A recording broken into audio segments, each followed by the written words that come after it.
사도행전 12장을 통해서 주시는 주님의 말씀에 저희들이 순종의 발걸음 한 걸음 내디딜 수 있기를 부탁드립니다. 우리 다 함께 12장 1절부터 3절까지 조금 전에 읽었지만 다시 한번 읽어보도록 하겠습니다. 시작. 이 무렵에 헤롯 왕이 손을 뻗쳐서 교회에 속한 몇몇 사람을 해하였다. 그는 먼저 요한과 형제간인 야고보를 칼로 죽였다. 헤롯은 유대 사람들이 이 일을 기뻐하는 것을 보고 이제는 베드로까지 잡으려고 하였다. 때는 무교절 기간이었다. 여러분, 사도행전 12장은 이 무렵에라는 단어로 시작을 합니다. 그런데 이 무렵이 언제일까요? 저와 여러분이 이 무렵이 언제인지 정확하게 알려면 문맥을 살펴보아야 합니다. 사도행전 11장 끝에는 어떤 사건이 펼쳐졌습니까? 이방인의 땅 안디옥에 복음이 전해졌습니다. 예루살렘 교회는 안디옥 교회를 위해서 착하고 믿음과 성령이 충만한 바나바를 파송하였고, 바나바는 이제 혼자서 안디옥 교회를 섬기다가 감당이 안 되니까 다소까지 가서 자기보다 실력이 더 뛰어난 사울을 찾아와서 안디옥으로 데려와서 함께 동력했습니다. 안디옥에 큰 부흥이 일어났고 교회가 든든히 세워졌습니다. 안디옥 성도들은 주변 사람들로부터 그리스도인이라는 아름다운 이름을 얻었습니다. 그러던 중에 이스라엘 주변 지역에 큰 흉년이, 큰 기근이 찾아오게 되었고 예루살렘 교회도 고통당하게 된 것입니다. 다 같이 지난 주일에 함께 다룬 사도행전 11장 끝부분 제가 25절부터 30절까지 읽어드릴 테니까요. 여러분은 다시 어떤 일이 일어났는지 자세히 확인하시기 바랍니다. 바나바는 사울을 찾으려고 다소로 가서 그를 만나며 안디옥으로 데려왔다. 두 사람은 1년 동안 줄곧 거기에 머물면서 교회에서 모임을 가지고 많은 사람을 가르쳤다. 제자들은 안디옥에서 처음으로 그리스도인이라고 불리었다. 그 무렵에 예언자 몇 사람이 예루살렘에서 안디옥에 내려왔다. 그 가운데 아가보라는 사람이 성령의 감동을 받아서 일어나 온 세계에 큰 기근이 들 것이라고 예언하였다. 바로 그 기근이 글라우디오 황제 때 들었다. 그래서 제자들은 각각 자기 형편에 따라 몫을 정하여 유대에 사는 신도들에게 구제금을 보내기로 결정하였다. 그들은 그대로 실행해서 바나바와 사울 편에 그것을 장로들에게 보냈다. 여러분, 바나바와 바울의 섬김으로 든든하게 세워진 안디옥 교회는 지금 예루살렘 그 주변에 큰 기근이 들었던 이 상황 있잖아요. 실제로 일어났잖아요. 예언대로 일어난 그 상황 앞에 형편껏 각자 자기 형편껏 구제 헌금을 하기로 결정하고 그것을 모아서 바나바와 사울 편에 예루살렘으로 구호금을 보냈습니다. 저는 이것이 교회의 아름다움이라고 생각합니다. 예루살렘 교회는 안디옥 교회에 꼭 필요한 일꾼을 보내어 주었습니다. 안디옥 교회는 예루살렘 교회에 꼭 필요할 때 돈을 보냈습니다. 다음 가족 여러분, 사람을 보내는 것이 어려울까요? 돈을 보내는 것이 어려울까요? 사실 이 둘 다 쉽지 않은 것입니다. 저는 사람도 보내고 돈도 보내는 이런 아름다운 교회 간의 코이노니아가 이 시대의 교회들에게서도 일어나기를, 우리 지역의 교회들 사이에서도 일어나기를 간절히 소망합니다. 우리 지역의 교회들의 한계를 뛰어넘어서 선교지의 교회들을 향해서까지 확장되기를 소망하고 있습니다. 특히 코로나로 인해서 고통당하는 지금은 우리도 힘들기는 마찬가지지만 지역의 어려운 개척교회들과 한국과 비교할 수 없는 열악한 상황 속에 있는 선교지의 선교사님들과 현지의 형제들을 섬기는 작은 노력들이 더 절실하게 필요한 때라고 할 것입니다. 세상은 비교와 경쟁 가운데 살아가기 때문에 언제나 긴장과 스트레스가 있습니다. 그러나 교회는 비교와 경쟁이 아니라 함께 기뻐하고 함께 아파하고 서로 돕고 서로 세우는 사랑이 표지가 되어야 마땅합니다. 여러분, 이거 쉽던가요? 어렵던가요? 목장 안에서, 교회 안에서는 어느 정도 되는 것 같은데 교회끼리만 해도 이것이 쉽지 않다는 것을 경험하게 됩니다. 옆 교회가 부흥한다는 소식을 들으면 기뻐야 되는데 마음이 착잡해지는 것을 경험할 때가 있지요. 돈 나누기 쉽지 않습니다. 사람 나누는 것은 더 어렵습니다. 이런 교회 간의 코이노니아는 하루아침에 하고 싶다고 할 수 있는 일이 아닙니다. 연습과 훈련을 통해서 사랑의 근육이 점점 자라가야 기회가 왔을 때 비로소 그것을 할 수 있는 것입니다. 먼저 목장 간에 비교와 경쟁이 아니라 협력이 있어야 합니다. 그것을 넘어서 초원 간에 비교와 경쟁이 아니라 협력이 있어야 합니다. 저는 우리 교회 가운데 이런 협력이 보여서 너무나 감사합니다. 혹시 비교와 경쟁심과 시기심이 내 마음에 살짝 찾아올 때는 여러분 그런 경우 있지 않습니까? 저 목장은 잘 되는데 우리 목장은 왜 이래? 저 초원은 잘 되는데 우리 초원은 왜 이래? 여러분 그러면서 그런 마음들이 찾아올 때가 있잖아요. 그때 내가 이것밖에 안 되나 자책감으로 괴로워하는 대신에 연습과 훈련의 기회, 성장의 기회로 삼아주시기를 부탁드립니다. 저도 계속해서 그렇게 하려고 노력하고 있습니다. 우리 한 장 더 넘겨서 다시 사도행전 12장 1절부터 3절까지 말씀을 보시기 바랍니다. 이 무렵에 어떤 무렵이에요? 천하에 큰 흉년이 들었을 때 예루살렘도 큰 기근으로 고통당할 때에 헤롯이 교회를 박해한 것입니다. 사람들의 못 살겠다는 아우성이 점점 커져갈 때에 정치적으로 볼 때 희생양이 필요한 상황 속에서 그 불만의 에너지를 해소할 대상으로 기독교를 선택했던 것이 아닌가 생각해 봅니다. 지금 이런 환란이 찾아온 것은 다 예수쟁이들 때문이야. 그래서 하나님께서 진노하신 거야. 여러분 얼마나 그럴듯합니까? 여러분 지금 코로나가 이렇게 창궐하는 것은 교회 때문이야. 얼마나 그럴듯하게 들립니까? 그래서 사도 야고보를 잡아서 죽였는데 생각보다 유대인들의 반응이 좋은 겁니다. 그래서 내친 김에 베드로까지 잡아 죽이려고 나셨습니다. 그런데 마침 그때는 무교절 기간이었습니다. 당장의 사형을 집행할 수가 없었습니다.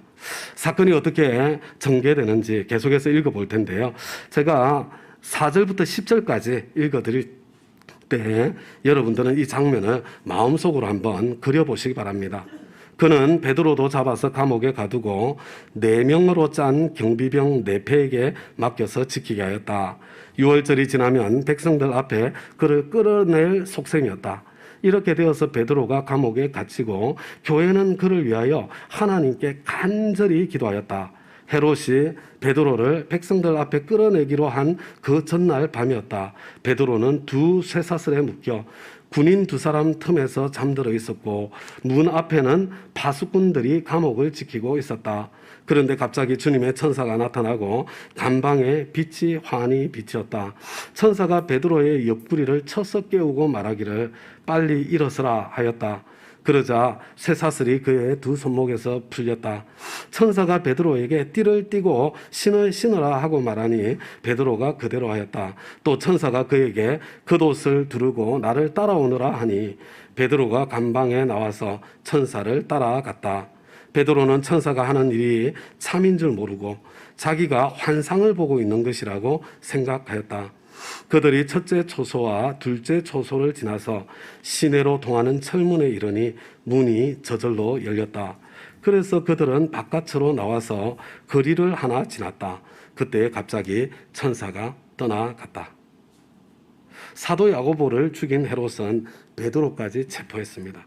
그러나 무교절 축제 기간이어서 바로 죽일 수가 없었습니다. 그래서 베드로를 감옥에 가두고 16명의 군인들이 지키도록 했습니다. 밤에 잘 때도 도망치지 못하도록 쇠사슬로 두 군인과 엮어서 그 사이에서 자게 했습니다. 거기다가 파수꾼들이 문 밖에서 지키게 했습니다. 절대로 도저히 도망칠 수 없는 그런 상황입니다. 그런데 하나님께서 큰 기적을 베푸셔서 천사를 보내어 베드로를 감옥에서 건져내는 기적의 사건이 일어나게 된 것입니다. 다음과 같이 여러분, 어떻게 이런 기적이 일어날 수 있는가?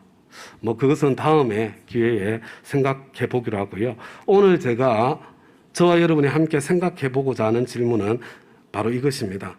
여러분, 비슷한 시기에 일어난 사건이에요.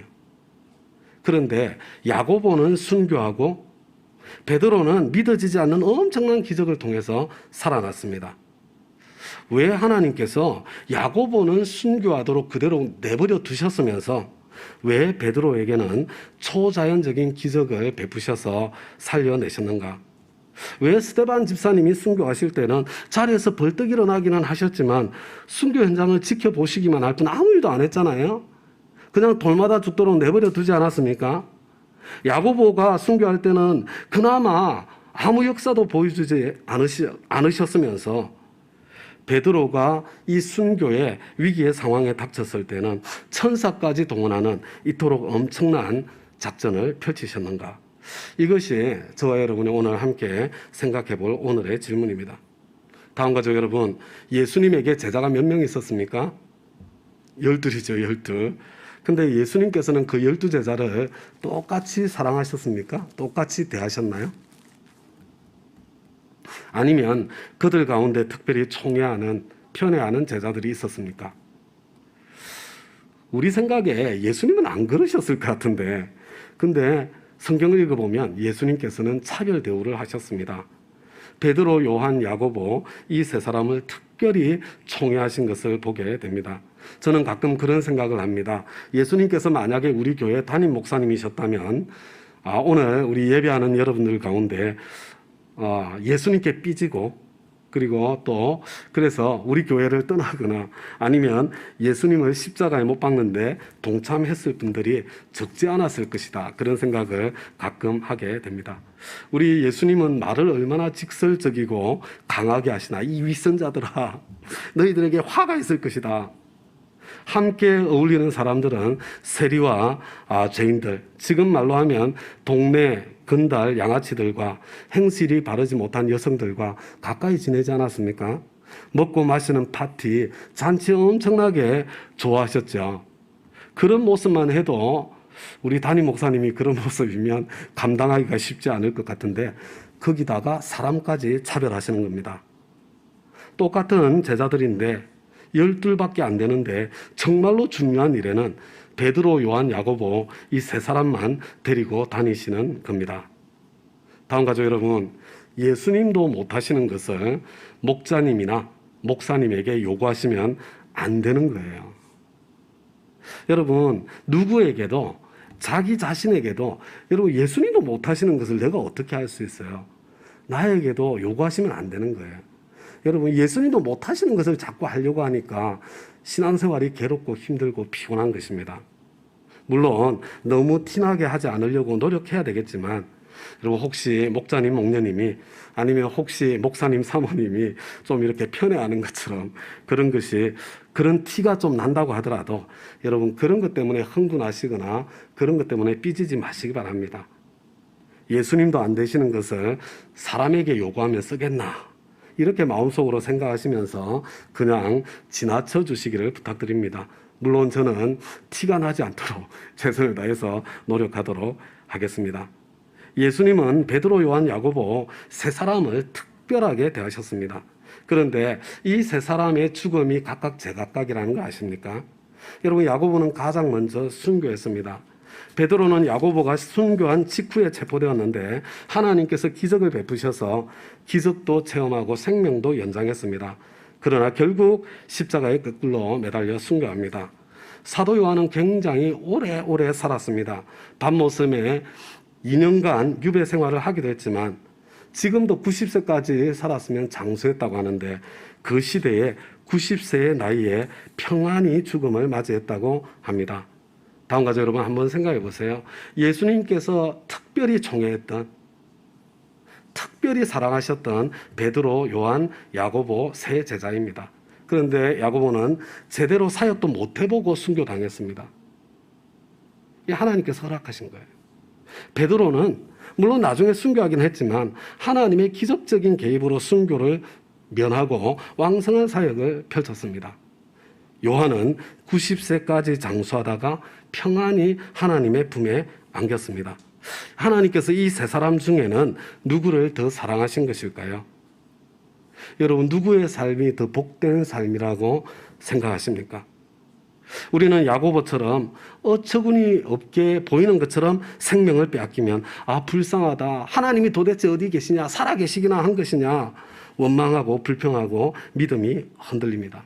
베드로처럼 기적적인 역사가 나타나서 안전을 얻게 되고 생명이 지켜지면 하나님의 은혜다, 놀라운 은혜다 찬송하고 흥분합니다.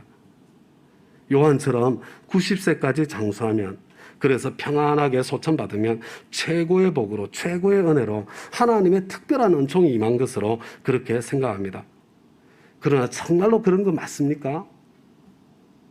야고보는 저주를 받은 것일까요? 베드로는 야고보다 예수를 더 잘 믿어서 그런 일이 생겼을까요? 요한은 그 베드로보다 예수를 더 잘 믿어가지고 이런 은총을 받은 것일까요? 다음 가족 여러분, 그렇지 않습니다. 오늘 이 본문의 말씀 앞에서 저는 저와 여러분이 먼저 세 가지를 결심할 수 있게 되기를 기대합니다.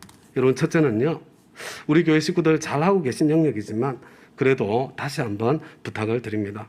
다른 사람의 행복과 불행에 대해서 너무 쉽게 평가를 내리지 않았으면 좋겠습니다. 특별히 다른 사람이 아픔의 시간을 통과하고 있을 때 수근수근 좀 하지 말았으면 좋겠습니다. 따라서 한번 해보겠습니다. 다른 사람의 아픔의 시간에 수근수근 하지 맙시다. 여러분, 다른 사람의 아픔의 시간에 여러분 수근수근 해서는 안 될 것입니다. 저와 여러분은 사연을 모릅니다. 저와 여러분은 알곡과 가라지를 구별할 수 있는 능력이 없습니다. 하나님께서는 저와 여러분을 위해서 저와 여러분에게는 그런 능력을 주지 않으셨습니다. 하나님의 사람 야고보도 갑작스러운 순교를 맞이했습니다. 우리 주 예수님도 33살의 나이에 십자가에 못 박혀 죽었습니다.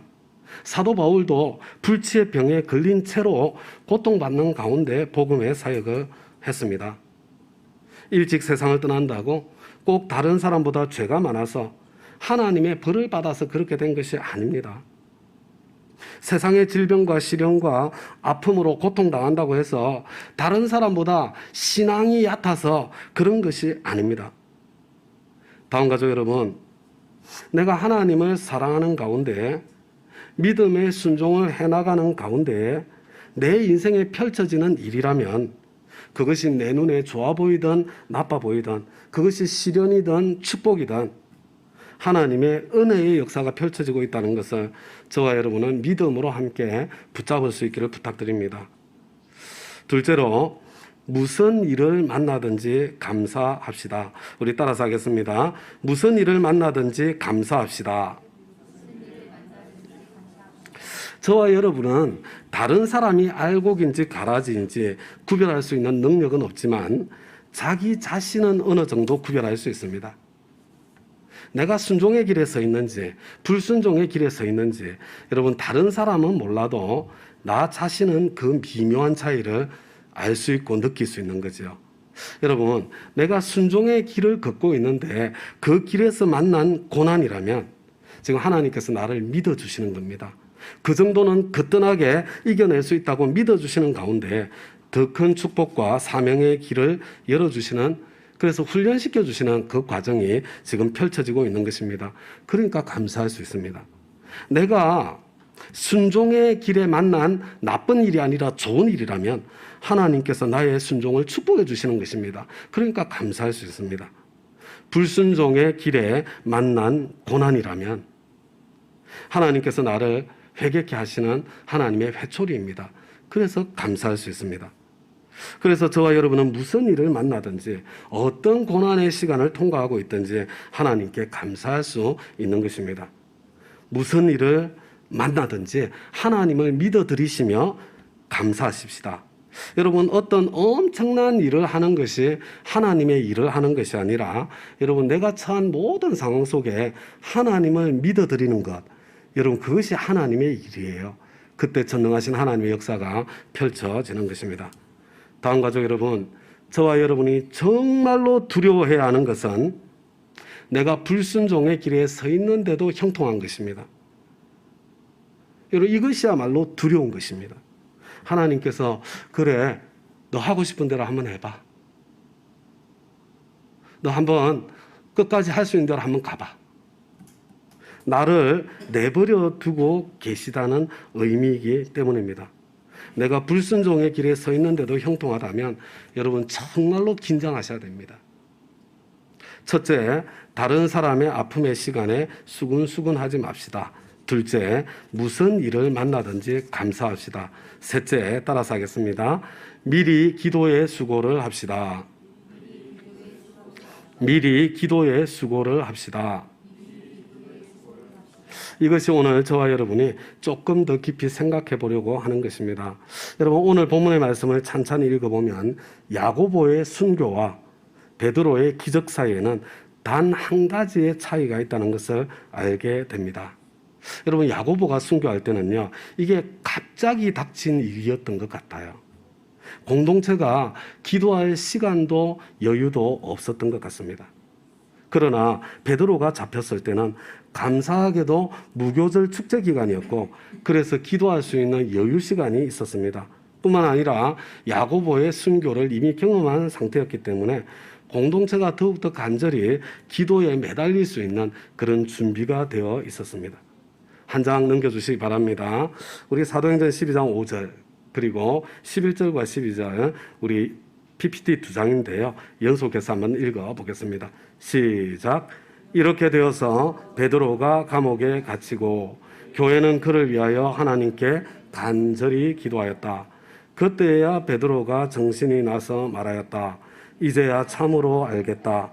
주님께서 주님의 천사를 보내셔서 헤롯의 손에서 그리고 유대 백성이 꾸민 모든 업무에서 나를 건져주셨다.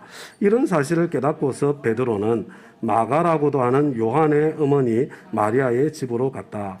거기에는 많은 사람이 모여서 기도하고 있었다. 여러분, 베드로는 옥에 갇혔고 교회는 그를 위하여 간절히 하나님께 기도했습니다. 지금 그러고 난 뒤에 무교절 축제 기간, 지금 그 기간이 지나간 거예요. 무교절 축제가 끝이 나고 헤롯이 베드로의 사형을 집행하기 전날 지금 하나님께서 기적을 베풀어 주셨고, 그래서 풀려난 베드로가 마가의 집을 지금 찾아갔거든요. 근데 그렇게 찾아갔을 때에도 그때까지도 여러 사람들이 거기에 모여서 지금 기도하고 있는 바로 이 모습이에요. 다음 가죠, 여러분. 이것이 기도의 비밀이고 이것이 기적의 비밀입니다. 예수님께서는 저와 여러분에게 주기도문을 가르쳐 주시면서 우리를 시험에 빠지지 않게 하시고 악에서 구하소서 기도하라고 말씀하셨습니다.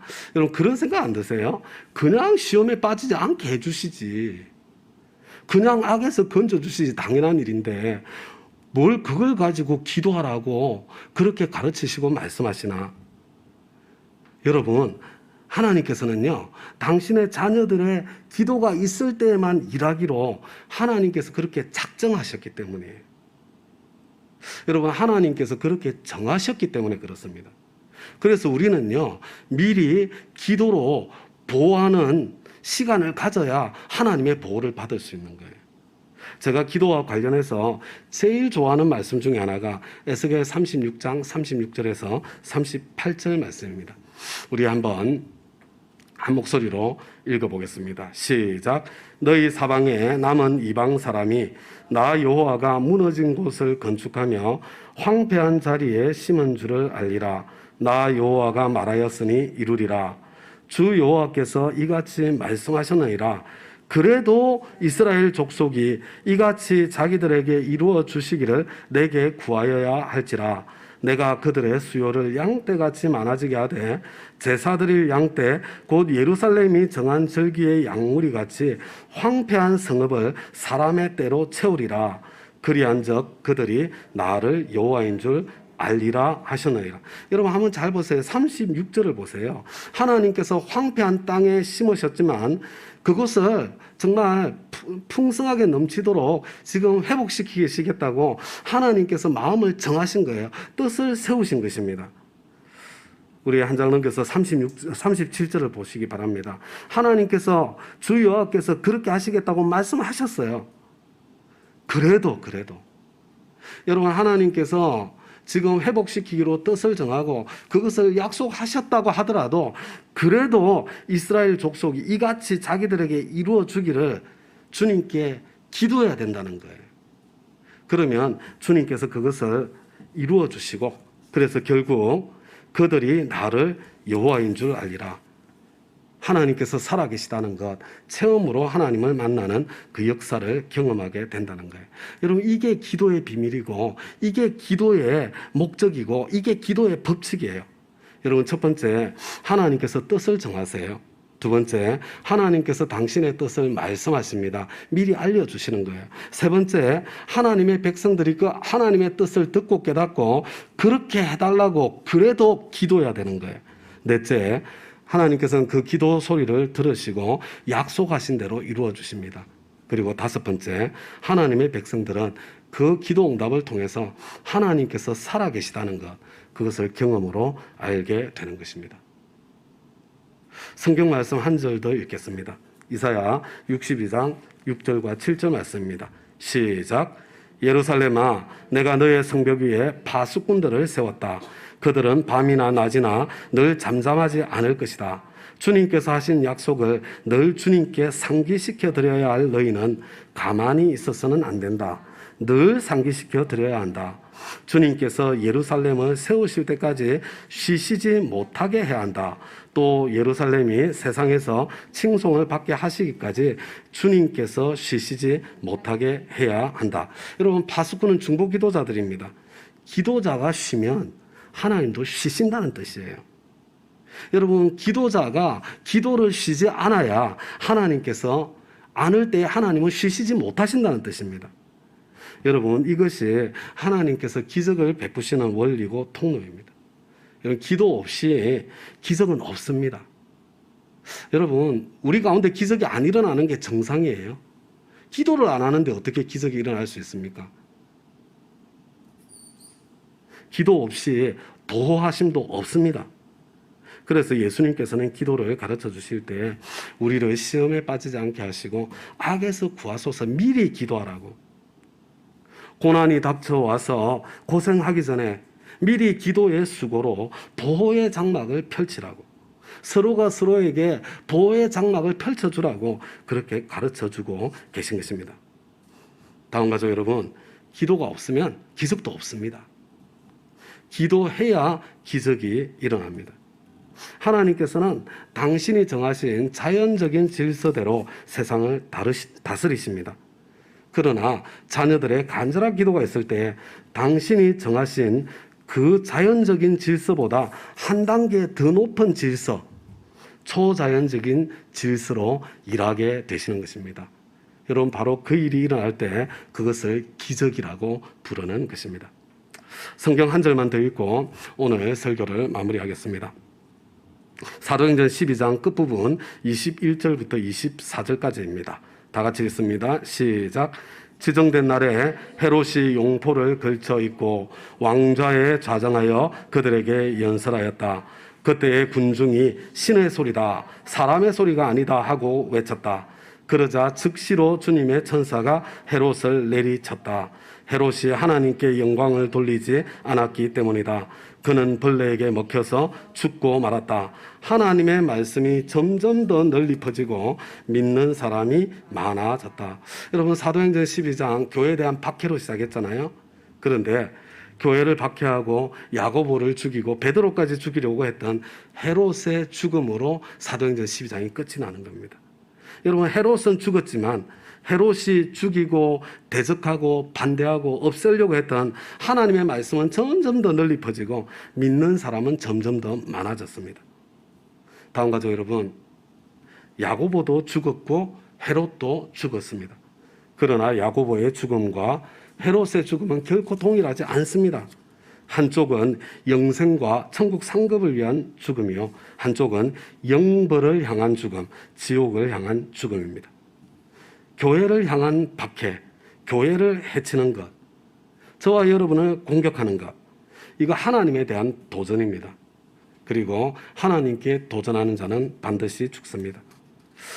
어떤 도전이 있다고 하더라도 저와 여러분은 하나님의 은총 아래 안전합니다. 좀 지금 이 시대에 교회를 향한 조롱과 비난, 공격이 있다고 하더라도 저와 여러분 좀 하나님을 믿어드리고 당당했으면 좋겠습니다. 하나님께 도전하는 자는 반드시 죽습니다. 교회를 해치려 하는 것, 교회를 무너뜨리려 하는 것은 하나님께 덤비는 것입니다. 여러분, 혹시라도 내가 그런 일에 가담하지 않도록, 여러분 조심해야 됩니다.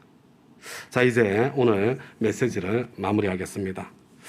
교회 간의 코이노니아. 예루살렘 교회는 안디옥 교회에 사람을 보내었고 안디옥 교회는 예루살렘 교회에 돈을 보냈습니다. 이 얼마나 아름다운 교회 간의 교제입니까? 사람도 오가고 돈도 오갈 수 있는 그런 교회 간의 교제가 더 풍성해지기를 바랍니다. 요즘은 특별히 선교지의 상황이 힘들고 선교사님들과 현지 교회 상황이 너무나 열악합니다. 오늘 목회 편지를 통해서 말씀드린 것처럼 선교위원회와 당회에서는 이때에 뭐라도 해보려는 심정으로 특별 매칭 제도를 결의하였고 남아공 로사 목장과 미얀마 갤러리 목장에서 특별 매칭을 신청해서 지금 진행되고 있습니다. 다음 가족 여러분들께서도 목회 편지 자세히 읽어보아 주시고 안디옥 교회도 각각 자기 형편에 따라 구제하지 않았습니까? 성령님께서 소원 주시는 만큼 기쁜 마음으로 동참해 주시면 감사하겠습니다. 여러분 모두 다 이렇게 지금 참여하라는 그런 뜻 아니에요. 여러분 하려고 하는데 내 마음이 찜찜하면 어떻게 돼요? 그럼 멈춰야죠. 안 하려고 하는데 내 마음이 찜찜하면 어떻게 돼요? 그럼 해야죠. 하려고 해도 찜찜하고 내 형편도 어려우니까 안 하려고 해도 찜찜하고 그럴 때는 어떻게 해야 돼요? 여러분 그럴 때는 기다리는 거예요. 괜찮아요. 지금 한 번만 우리가 베풀고 나눌 기회가 있는 게 아니에요. 여러분 하나님께서 또 다음번에 베풀고 나눌 기회를 주실 수 있습니다. 그래서 이 성령께서 주시는 부담도 아닌데 여러분 내 의로움으로 막 하려고 용쓰지 마시고요. 성령이 이끄시는 만큼 기쁘게 참여하시면 되겠습니다. 예수님께서 특별히 사랑했던 베드로, 야고보, 요한이었습니다. 그런데 야고보는 허망해 보이도록 갑자기 순교했고 베드로는 기적적으로 처형을 면하고 사역을 이어갔습니다. 요한은 90세에 이르기까지 장수하면서 사역하고 평안히 하나님 품에 안겼습니다. 일어난 현상은 제각각이지만 모두 한결같이 예수님의 하나님의 사랑 안에서 일어난 일입니다. 저와 여러분에게 무슨 일이 펼쳐지든지 내가 하나님 사랑 안에 있다는 것을 좀 믿어드릴 수 있기를 바랍니다. 하나님을 좀 믿어드리십시다. 그것이 하나님의 일입니다. 그러므로 첫째, 다른 사람의 행복과 불행에 특별히 형제가 고난과 시련의 자리에 있을 때 너무 쉽게 평가하는 말 우리 교회에서는 사라졌으면 좋겠습니다. 다른 사람의 아픔의 시간에 수군수군하는 일이 없기를 바랍니다. 둘째로 나에게 무슨 일이 펼쳐지든지 하나님의 사랑 안에 있음을 믿고 우리 감사할 수 있기를 바랍니다. 무슨 일을 만나든지 감사하십시다. 셋째로 우리를 시험에 빠지지 않게 하시고 악에서 구하소서. 미리 기도하십시다. 미리 열심히 기도하십시다. 미리 기도의 수고를 하십시다. 여러분 미리 보호의 장막을 기도로 보호의 장막을 펼치지 않으면요 그러면 고생할 것 다 하고 또 기도하게 되는 거예요. 나를 위해서 기도하고 우리 가족을 위해서 기도하십시다. 특별한 하나님의 보호가 필요한 내 남편, 내 아내, 내 아들, 내 딸들을 위해서 누가 기도하겠습니까? 내가 기도해야지. 특별한 보호가 필요한 하나님의 종들을 위해서 기도하십시다. 특별한 보호가 필요한 우리 VIP님들을 위해서 기도하십시다.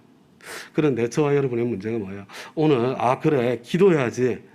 여러분 예배 때마다 기도하는 결심 여러 번 했잖아요. 근데 기도하기로 결심하니까 기도가 되든가요 안 되든가요? 혼자서라도 집에서 기도하면 좋을 것 같은데 혼자서 집에 기도하려고 하니까 되든가요 안 되든가요? 며칠 되다가 금방 끝나고 말잖아요. 여러분 우리가 비대면의 때 굳이 함께 모이지 않아도요 줌으로 함께 모여서 기도할 수 있습니다. 특별한 기도 인도자가 없어도 기도할 수 있도록 이 중보 기도하는 1시간짜리 기도 영상이 여러 개 준비가 되어 있어요. 목장을 중심으로 아니면 초원을 중심으로 좀 줌으로 하는 함께 기도하는 서로 약하니까 서로의 기도를 도와주는 그런 기도회가 이렇게 일어났으면 좋겠다. 그런 생각이 듭니다. 여러분 혹시 어떻게 하는지 모르겠다 궁금하시면요 111 기도팀의 도움을 받으시면 됩니다. 우리 팀장님들께 문의하시면 어떻게 하는지 자세히 안내를 해 주실 것입니다. 우리 목자님 목녀님들 코로나 시기에 내가 목자인데 내가 목녀인데 아무것도 할 수 있는 것이 없어서 좌절감이 느껴지지는 않으세요? 사실은 저도 그런 좌절감을 때때로 느낍니다. 이 코로나로 어려움을 겪고 있는 목장 식구들, 도대체 내가 뭘 해줄 수 있겠습니까? 내가 직장을 잡아주겠어요? 내가 배우자를 찾아주겠어요? 내가 돈을 빌려주거나 융통을 해주겠습니까? 저와 여러분이 할 수 있는 게 거의 없습니다. 저와 여러분은 할 수 없지만, 그러나 우리 하나님은 하실 수 있습니다. 그래서 하나님께서는 목자님, 목녀님들께 내가 너에게 몇 사람 맡겨주니까 너는 그들을 위해서 기도해라, 그렇게 부탁하신 거예요. 목장 식구들은 기도하라고 하나님께서 나에게 맡겨주신 하나님의 자녀들입니다. 여러분, 코로나 중에 다른 거 다 못하셔도 돼요. 그러나 내 목장 식구들 그리고 그들의 자녀들 이름을 불러가며 기도하는 것만큼은 지금까지 힘써서 해오셨을 텐데, 지금 계속해서 우리 그것만큼은 끝까지 놓지 않고 붙잡고 기도의 섬김을 계속해 나갈 수 있기를 부탁드립니다. 주님, 우리 목장 식구들을 시험에 빠지지 않게 하시고 악에서 지켜 주옵소서. 우리 함께 기도하는 가운데요, 우리 다음 교회 오순절을 위해서 50일 심야 기도해야 할 거라고 그랬잖아요. 여러분, 그날이 함께 할 수 있는 그날이 속히 오도록 지금부터 또 기도로 함께 준비해 주시고 또 기대하시며 기다려 주시면 감사하겠습니다. 또 기도에 대해서 한 가지만 더 말씀드리고 싶습니다. 여러분, 내 기도가 내 자녀, 그죠? 우리 목장 식구 보호해주고 있는 것처럼 나도 다른 사람의 기도로 보호받고 있다는 것, 여러분 그것을 잊지 않았으면 좋겠습니다. 여러분, 나를 위해서 기도해 주시는 분 누가 있을까요? 우리 주위에. 여러분, 우리 가족 외에 나를 위해서 기도해 줄 사람이 세상에 누가 있습니까? 우리 목자님, 목녀님들 외에, 가족 외에 나를 위해서 기도해 줄 사람이 몇이나 있겠어요? 여러분, 우리 목자님, 목녀님들께는 우리 초원지기님들, 목녀님들 외에 누가 나를 위해서 기도해 주겠습니까? 나를 기도로 보호해주고 있으신 분들, 그분들께 감사의 마음을 잃지 않으시기를 부탁을 드립니다. 그리고 마지막으로 네 번째입니다. 지금은 교회를 향한 도전과 공격이 많은 시대입니다. 교회를 향한 도전, 그리고 믿는 나를 향한 공격, 그런 것들이 있다고 하더라도 움츠려들지 마시고 좀 하나님 앞에 어깨를 펴고 당당하십시다. 하나님께서 가만 내버려 두지 않으십니다. 헤롯이 죽었던 것처럼 죽게 될 것입니다. 혹시라도 내가 교회를 해치고 교회를 무너뜨리는 자리에는 서지 않도록 여러분 늘 두려운 마음으로 또 조심하시기 바랍니다. 이제 우리 다 함께 자리에서 일어나셨어요. 누군가 늘 위해 기도하네, 이 찬송할 텐데요, 두 번 부르려고 그래요. 첫 번째 부를 때는 나를 위해서 기도해주고 계신 분들을 생각하면서 감사의 마음으로 찬양했으면 좋겠습니다. 거기서 끝나면 안 되잖아요. 두 번째 찬양을 할 때는요, 나도 다른 사람을 보호하는 기도, 그 기도를 하기 위해서 힘을 쏟겠습니다. 함께 기도하겠습니다. 그런 결심과 결단을 담아서 우리 교회에 서로가 서로를 지켜주는 기도의 보호가 넘치기를 사모하면서 우리 찬양하겠습니다.